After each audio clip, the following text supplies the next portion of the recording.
So good afternoon, everyone, and good morning to the attendees in the US. I hope everyone is well. I'm Tony Walker, founder and intelligent automation consultant of Lean IA Consulting, and I'd like to just say from the Lean IA team, thank you for joining us on this webinar today. And I see a variety of attendees from directors in finance and telecom, and we have some guys from utilities. Great. So I hope you all see the information and how it's relevant to you in your industry. So just going to keep this session short, about 20 minutes. So we've muted everyone. So if you do have any questions, feel free to add them in the chat and we can address them as we go along. So, just to get everyone up to speed with a little bit about who I am. In 2017, as a Lean Six Sigma process improvement analyst, I was given the opportunity to learn everything I could about RPA and lead my team and lead a team in applying automation to repetitive processes within the company at the time. And using Lean Six Sigma, the Lean Six Sigma DMAIC process, we engaged with about 40 subject matter experts and department leaders and were able to identify about £2 to £4 million worth of savings across the entire business, which my team at the time went on to start implementing. So, and these savings weren't wooden dollars, this was real tangible benefits which would impact the bottom line, mainly through cost avoidance as the company at that time was expanding. But I quickly realised that this industry was a winner, and I decided to head back to London and build my network, learn everything I could about the subject, and gain as much experience of RPA in various scenarios. And as we kept seeing and hearing businesses and teams repeatedly struggling with similar challenges, this led me to start interviewing experts in the industry, starting with the COO of one of the largest RPA companies. And inevitably, this compelled me to write my book, Business at the Speed of Bots, which is now an Amazon bestseller. But fast forward to today. I've worked for several of the largest consultancy firms. I've worked with companies and teams in utilities, finance, HR, and accounting, as well as local government, and I've trained about 5,000 students to help RPA teams worldwide. And now we've set up Lean IA Consulting to provide RPA consulting, development and training to businesses who are new or struggling with RPA. But while we're running this webinar series, is to talk about something that's long overdue in this industry. And that's why the RPA team's failing. So there's quite some confusion. That exists around RPA, robotic process automation. Questions like, what type of business is it good for? Or what size business is suitable? Or even, is this the responsibility of our IT department to sort out? So just to let everyone get up to speed, RPA is a software platform, and like a virtual worker that can mimic any menial and repetitive task your staff do on their computer. So as long as the process has a logical workflow with rules-based decisions and it doesn't require human intuition, then it can be automated. So no matter what type of business or industry you're in, if you have staff doing repetitive tasks, this is wasting their time and intellect and wasting your money. As an RPA virtual worker costs about 1/10 the cost of a full-time employee. It doesn't take breaks and it can work 24/7, 365. Furthermore, intelligent automation, or IA, is a combination of RPA and other automation tools with artificial intelligence to further enhance your virtual worker's performance and expand the scope of tasks your virtual workforce can do, be that reading emails, or extracting information from a scanned form, or even replying to a message sent from a customer via your website. And identifying these opportunities in your business is dead simple. So using this checklist and and basic process metrics like average handling time and volume, your team can identify and assess suitable processes accurately and consistently across your entire company. And all businesses and all businesses are unique, and they operate differently to their competitors. However, many businesses have a handful of the same processes which are ripe for automation, and there are strong indicators of where you can look in your organization for quick wins that can be automated right now and quickly. And these are shown on the left column. So, can you think of any departments in your company that fit these descriptions? Feel free to write them in the chat. Okay, great, that's interesting. So on the right are typical processes to stay away from. Generally, even though these processes may be automatable, they would cost a lot of development time and deliver very little value. So it's advisable to avoid these unless they were vital to meet a specific corporate objective, such as to enhance compliance. So as mentioned, my team and I have built this RPA network in various different industries, through clients and communities, and it's made up of business leaders and thought leaders and analysts in most of the continents around the world. And it became apparent to us that all teams new to RPA seemed to be repeating the same handful of mistakes, coming up against the same challenges, and their stakeholders were circulating the same myths. So getting stakeholder buy-in is probably the most important the most key way of building momentum and delivering successful RPA projects. So it's important that your RPA team debunks any misconceptions staff are having by holding roadshows, workshops, or even lunch and learns. And this gets staff involved and makes them feel valued by having their voices and concerns heard. And by educating staff on the benefits to them as an individual, as well as to their team and to the business as a whole, this takes your whole company along the digital transformation journey with you. If you take a look at here, if you just want to put in the chat, which of these benefits stands out most to you? Okay. All right, so we're getting a lot on job satisfaction. That's interesting. Okay, great. So, and the thing is, especially in these times, okay, augmenting your existing workforce with automation can help them better manage the increase in workload, coupled with the decrease in staff, as we're seeing right now. And you can run virtual workers 24/7, so that some tasks which would otherwise create an overnight backlog are taken care of. And in addition, you can feel more confident that saving FTE costs will not deteriorate service speed or quality, but will actually increase it. And it's almost inevitable that your teams will or have come against these common challenges. However, training your staff and ensuring you have defined role profiles and responsibilities in place will greatly reduce the impact of these. And a clear governance framework must be in place so that everyone knows what they're doing. So projects aren't delayed, but they have a repeatable, timely implementation process that everyone follows. And we've seen that a central role of the automation team is the lead analyst, as it's them and their team of analysts who are translating the business's problems into a technical solution. So they need to be experienced and well-trained, able to extract imperfect and incomplete information from various sources so that they can stitch together an accurate picture of what the to-be solution should look like.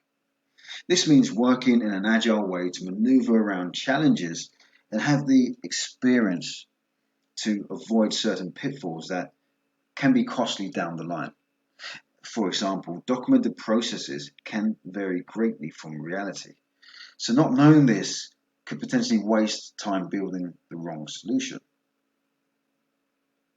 And so to make this work, you'll need your analysts, your project managers, your developers, your solutions architects who can work together to find ways to get the most accurate picture of the problem and design the right solution. And you'll need your support engineers who manage the bots in production to be well integrated into the process even before the bot is live. Having disconnects between roles are why these challenges stall projects. And unfortunately, we see this problem prevalent in the industry. So a few data points to consider. 50 to 98%, at a 50 to 98% failure rate. This means that when it comes to large consultancy firms, companies are spending high consultancy fees for very little results. And across the world, businesses are now purchasing RPA licenses. They're testing the technology with proofs of concepts, though we like to call it proof of value. And by 2025, 97% of businesses would have invested seriously into RPA. However, businesses are struggling to scale past proof of concept. But the solution is simple. Though many businesses with both RPA and AI believe that if they just buy the technology and hire a few developers or AI engineers, this will solve the problem. But using a step-by-step process and a toolkit, educating teams and learning fast, teams can get progressively good at automating processes. And using a tried and tested approach means they don't even need to reinvent the wheel. For example, having a ready-made engagement pack for workshops and team awareness sessions, and a toolkit for standardized templates, and a repeatable, easy-to-follow framework. I was dropped into a team, and we were able to identify, design, and deploy an RPA bot in a matter of weeks, which was then rolled out across 5 teams in a small asset management firm, where the benefits were felt all across the operations department. So once you're confident in the technology, you've proved it delivers value, and you've designed a repeatable framework that works in your business, it's time to develop a strategy for rolling out RPA across your entire business. And this feeds into what's called the Enterprise Automation Roadmap. As part of the digital transformation strategy, once you have a data-backed plan of how you wish to roll out your automation company-wide, you can then start to mature your Center of Excellence team. And these guys are going to be responsible for 4 things in your business: providing the technology and governing how this technology is used, delivering training and expertise, and providing processes and tools in order for your team to consistently deliver automation. And we've identified 6 levels of maturity for every RPA team. So let me ask you a question.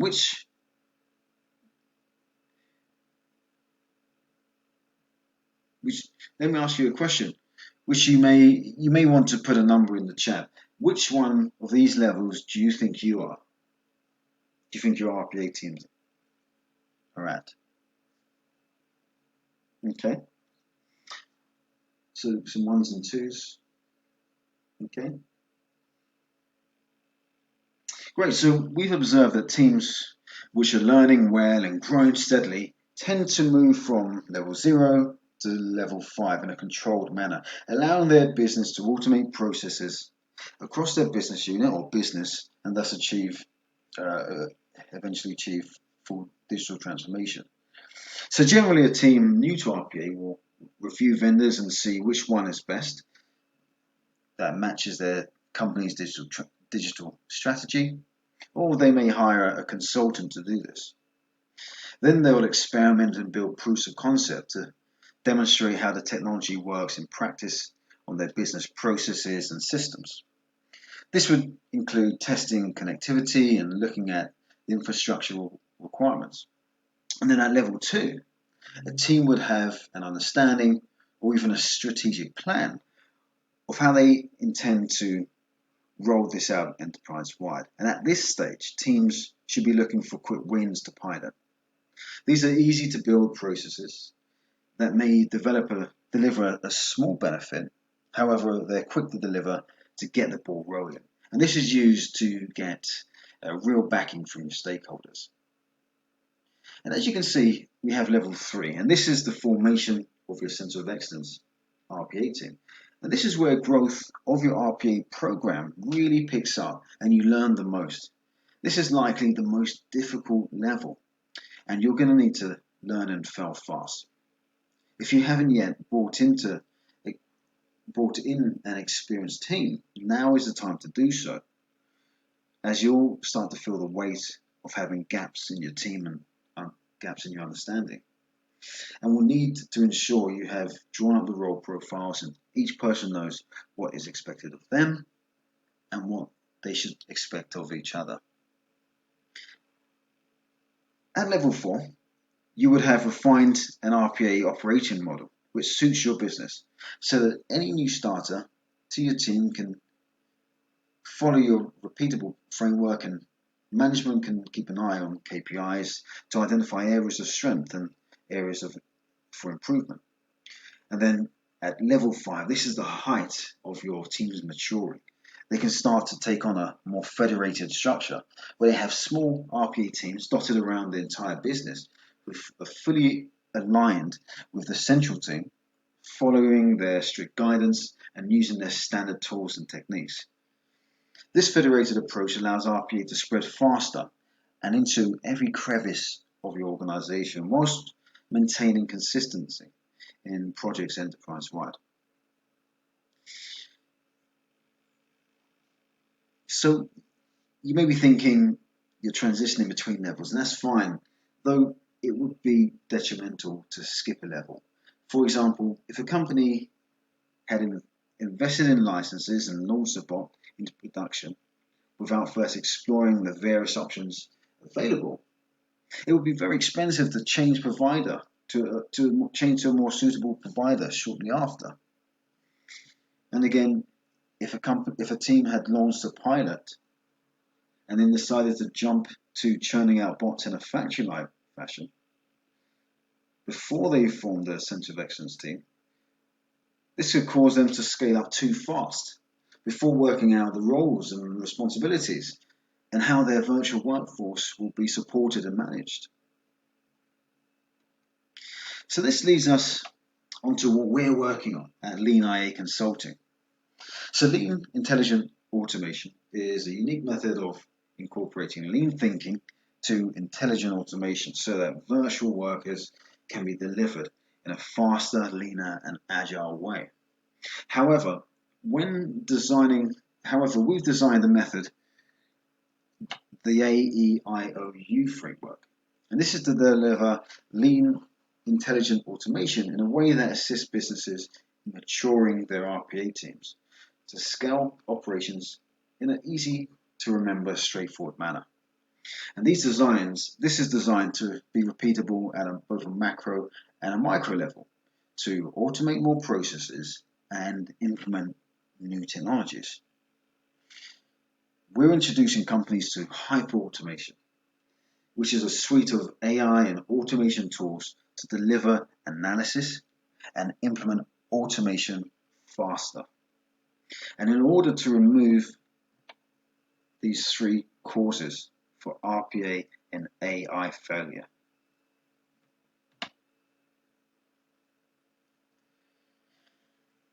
so that we can move companies from their current digital transformation state and change their way they change to a new way of working.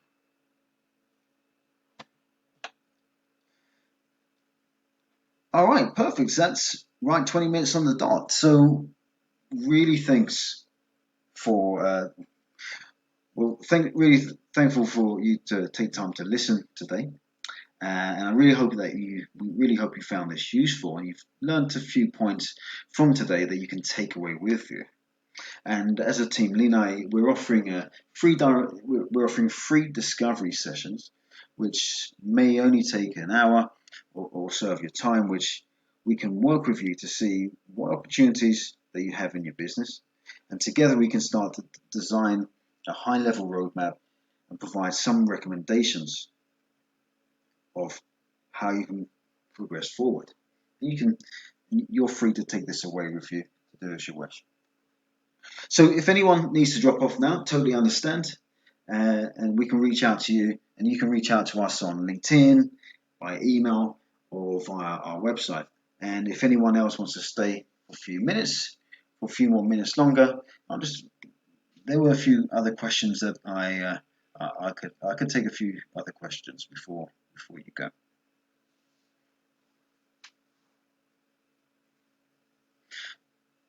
Okay, yeah, thank you.